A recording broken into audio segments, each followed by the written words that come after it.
Hey guys, it's Marianne. We're gonna make a tea with thyme today. As always, please ask your doctor if you have any health issues before you take any herbal teas, okay?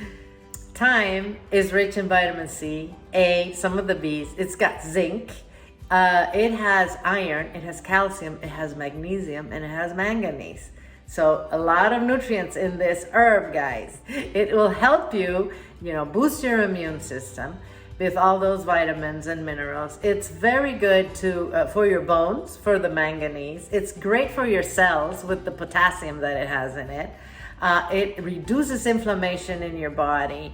All in all, it's very good. It's also super good for respiratory problems. Great for coughs. They make cough medication out of thyme. So there's a reason for that. It's great to support that. Thyme will support a healthy liver. It also protects the mucus inside your intestines. One thing about thyme though, if you drink too much of this, it will increase your appetite.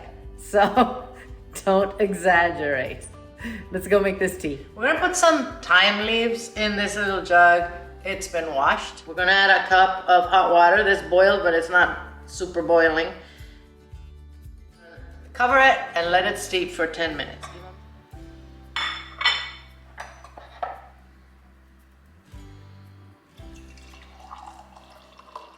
Smells really nice, guys. That is extremely pleasant to drink. Very, very nice. Thanks for watching the video. I'm gonna see you soon.